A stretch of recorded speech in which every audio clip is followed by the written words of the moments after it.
Et bienvenue dans l'info de ce vendredi 6 mai. Et au sommaire de cette édition, 90 000 spectateurs sont attendus en Sarthe pour le Grand Prix moto Monster Energy. Conséquence, un dispositif de sécurité de 800 agents est mis en place sur l'ensemble du département.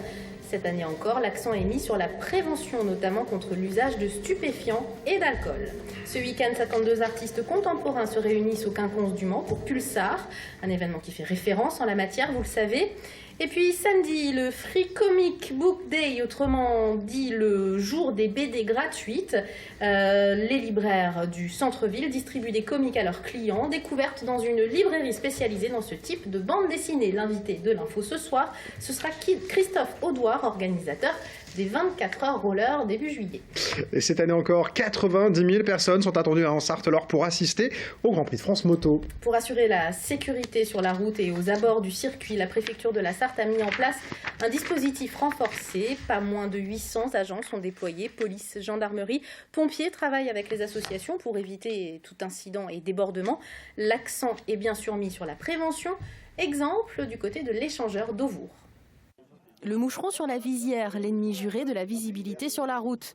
Mais la sécurité, c'est un ensemble de détails. Alors cette année, la Fédération française des motards en colère a pris les choses en main. Merci Francky. Il n'y a pas de quoi.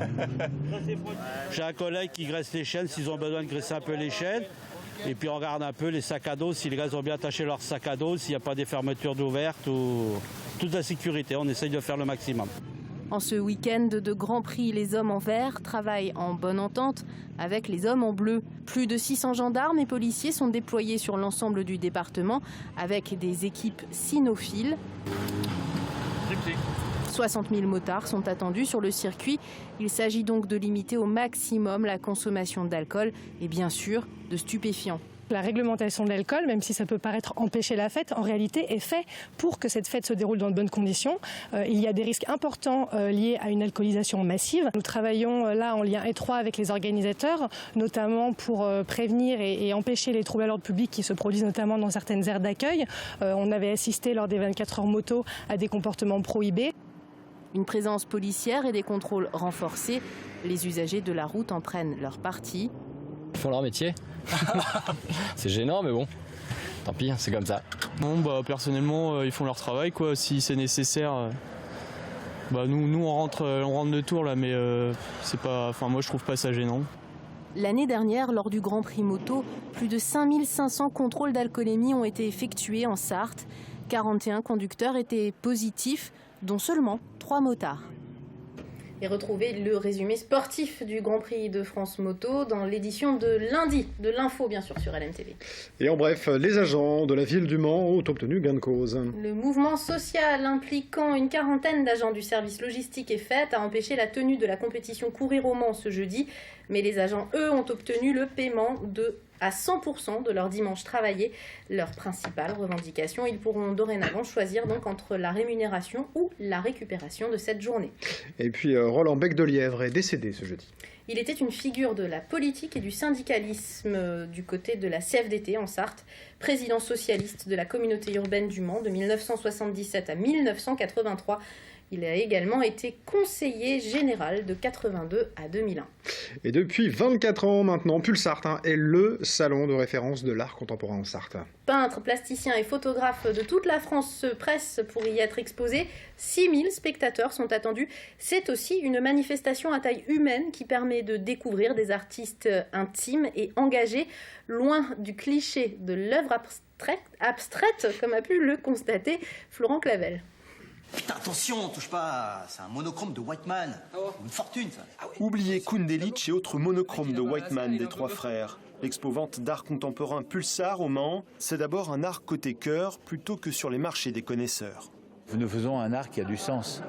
Et qu'un art qui a du sens, ça veut dire qu'il touche à la sensibilité de ceux qui le regardent. C'est-à-dire qu'une œuvre d'art qu'on regarde et qui ne nous dit rien, c'est une œuvre d'art qui a loupé son objectif. Faire sens au-delà de l'esthétisme. Au Quinconce, tout ce week-end, les 52 artistes présents s'exposent, au propre comme au figuré. Pour faire la tête, c'est un os de poisson. Là, ce personnage-là est fait avec une tige de prêle. Colline Loubert ramasse à la lisière de la mer et de la terre toutes sortes d'objets pour constituer ses œuvres. Des œuvres qui évoquent le calvaire des migrants. Le thème des migrants, c'est un thème que je travaille depuis 2008. J'ai accueilli, pendant un mois, nous avons hébergé un réfugié irakien. Là, nous allons partir à Grande-Sainte au mois de juin, aider dans le nouveau camp de migrants. Voilà, donc c'est vraiment aussi un engagement personnel. Récompensé à plusieurs reprises pour ses photos, le Belge Pierre Leblanc dénonce pêle-mêle et avec humour la société de consommation, les discriminations, encore l'uniformisation des corps et des esprits. Le titre de la photo, c'est « Nos villes épuisées ». Cette femme, elle a l'habit de la ville, pourtant elle est charmante, mais elle essaie de tout mettre en place pour essayer de fondre un peu pour plus rentrer dans le moule. Derrière ces œuvres au message limpide et à l'esthétique fluide, un long et fastidieux travail de préparation. Là, par exemple, pour le coup, on a retapissé toute la maison pour avoir l'ambiance des années 50, décoré avec les meubles et puis habillé chaque personnage. Donc tout ça, ça va s'échelonner sur presque une année, on va dire, au tout, parce qu'après il y a la post-prod. C'est un travail d'équipe. Pulsar, ces artistes et leurs yeux grands ouverts sur le monde, c'est jusqu'à dimanche au Quinconce, au Mans. Entrée libre et garantie sans œuvre abstraite. Superman, Batman et les super-héros sont gratuits ce samedi. C'est le Free Comic Book Day, une journée internationale qui nous vient des États-Unis où les libraires distribuent des comics, ces bandes dessinées vite lues dans lesquelles les héros sauvent le monde. Mais pas seulement, une librairie au Mans organise des manifestations autour de cet événement très attendu par les amateurs du genre. Cette librairie organise également des séances de dédicaces, comme vous allez le voir. Laurine Velay et Aurélien Février y étaient aujourd'hui. Au Mans, l'Intrépide se joint au mouvement et ça tombe bien, les Manceaux sont friands de comics. C'est le constat du gérant de cette librairie. Moi, ça fait 6 ans que je suis revenu sur le Mans. J'étais libraire un peu partout à travers la France. Et à Doucet, j'avais bien augmenté le rayon comics et je me suis aperçu qu'il y avait vraiment un milieu comics sur le Mans. Il y a même un très gros milieu comics sur le Mans puisqu'il y a 3 on va dire journalistes, blogueurs, youtubeurs qui sont issus du Mans et qui commencent à être pas mal reconnus nationalement. Elliot fait partie de ces Manceaux adeptes des comics. Il n'a donc pas loupé l'occasion de se faire dédicacer son album. Je pourrais avoir une dédicace sur le livre, s'il vous plaît ? Avec plaisir. Le petit garçon a pu échanger et partager un moment privilégié avec l'auteur. Il a même pu choisir son dessin. Qu'est-ce qu'il t'a dessiné ? Captain America. Et pourquoi ? C'est mon héros préféré. À cause de son bouclier, il a jamais eu une vie facile. Et alors du coup, t'en achètes d'autres ? Un pour mon papy. Elliot n'est pas le seul. Ils sont nombreux à venir à la dédicace. Repartir avec leur album collector de Foxboy, ce super-héros rennais.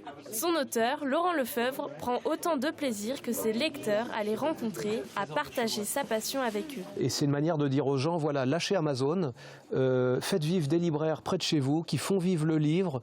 On a la chance d'avoir la loi Langue qui fait que, où que vous achetiez votre bouquin, il aura le même prix. Donc faites vivre des gens qui font vivre un quartier, qui font vivre des passions, qui transmettent des connaissances et des sourires et des conseils adaptés à vos amis, à vous-même. Si l'univers du comics vous intrigue, ce samedi sera l'occasion rêvée pour découvrir ou redécouvrir la BD américaine.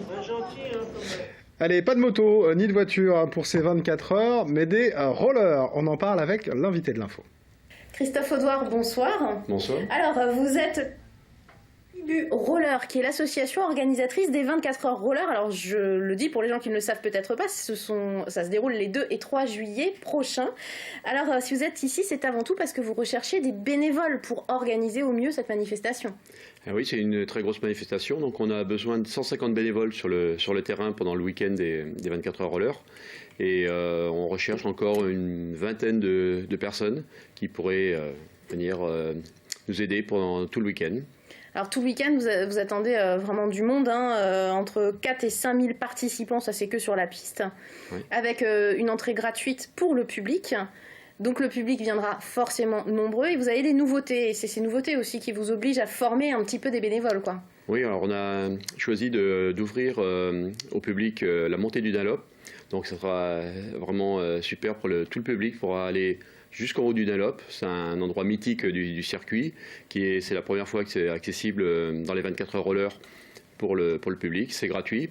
Mais on a besoin de bénévoles pour encadrer la partie haute de la montée, juste à côté du Dunlop. Parce qu'on n'a pas le droit d'aller partout sur tout le circuit pour des raisons de sécurité. et il faut accueillir le public à cet endroit-là. On a également besoin de plusieurs personnes pour le secrétariat, pour bien accueillir les participants. Voilà, il y a différentes possibilités de se rendre utile aux 24 heures et de rejoindre la tribu roller. Alors, vous êtes une nouvelle équipe cette année, organisatrice. Il y a eu un passage de relais avec l'ancienne équipe un peu l'année dernière, et cette année, vous êtes une nouvelle équipe. Vous êtes une association, je le disais. C'est compliqué pour une assoce comme vous d'organiser un événement aussi important et conséquent? Oui, c'est une grosse manifestation. On accueille beaucoup de monde. On est 2-3 personnes à être toute l'année à vraiment suivre le dossier. Puis petit à petit, plus on se rapproche de l'événement, plus ça grossit. La tribu grandit et pour arriver jusqu'à 150 le jour J, donc le 2 juillet. Alors vous l'avez dit, il y a des nouveautés comme le Dunlop, et puis il y a cette mascotte qu'on va voir. Oui, on a Mansi voilà, qui sera là pour accueillir les participants. Ouais. Voilà, elle va prendre vie le 2 juillet voilà, sur le circuit. Et puis voilà, c'est pour faire un petit côté convivial. Pour accueillir autant de monde, on ne peut pas dire bonjour à tout le monde. On a souhaité avoir la mascotte qui va accueillir, et puis elle va faire les selfies. Ça commence à être un rendez-vous, les 24 heures roller. Ça existe depuis 2000, c'est ça? Voilà, depuis 2000, c'est la 16e édition. Ça prend vraiment de l'ampleur aujourd'hui? Oui, c'est la plus grande manifestation en Europe au niveau du roller. Ouais. Voilà, puis c'est un très beau circuit. Il y a des participants qui viennent de toute l'Europe. 20% d'étrangers, Oui, 20% d'étrangers, et on a même cette année une équipe chinoise. On a des Japonais voilà, qui se sont inscrits, et ça va se développer de plus en plus. Sur la piste, ça se passe comment concrètement, sportivement, pour les gens qui ne connaîtraient pas? Ça marche en relais comme les 24 heures voitures? Alors, principalement, oui, par équipe de 5 ou 10 personnes, voilà, sous forme de relais. Donc ça revient à peu près à un relais par heure. Et puis après, il y a des versions un peu plus sportives, en duo, donc avec 2 personnes qui se relaient sur 24 heures, et en solo. Et ça, c'est les vrais héros là, de l'épreuve. Oui, parce qu'il y en a qui avalent combien de kilomètres en 24 heures du coup? Alors les solos, ils arrivent jusqu'à 600 km. Voilà, l'objectif c'est... ça paraît incroyable. Ouais, c'est incroyable. Ils sont juste quelques ravitaillements, et ils ne dorment pas pendant 24 heures, et ils font 600 km. Ça, c'est vraiment pour les premiers. Les grandes équipes aussi, par relais, ils arrivent à 900 km, à 10. Voilà, donc ça fait 90 km dans le week-end, sous forme de relais à près de 40 de moyenne. Donc c'est la promesse d'un grand spectacle. Alors je le rappelle, pour le public, ce sera gratuit, c'est début juillet, mais surtout pour que l'organisation puisse se passer au mieux, il y a une recherche de bénévoles, vous l'avez entendu, si ça vous intéresse, ça va être une grande fête du sport, une fête populaire. Les informations, vous les retrouvez sur le site internet www.24roller.com. Merci beaucoup Christophe Audouard, président de l'association organisatrice des 24 heures roller, d'être venu sur ce plateau. Merci. Et c'est la fin de cette édition. Merci de nous avoir suivis. Restez avec nous, bien sûr, dans un instant. L'actu vue d'ici avec Marlène Schiappa.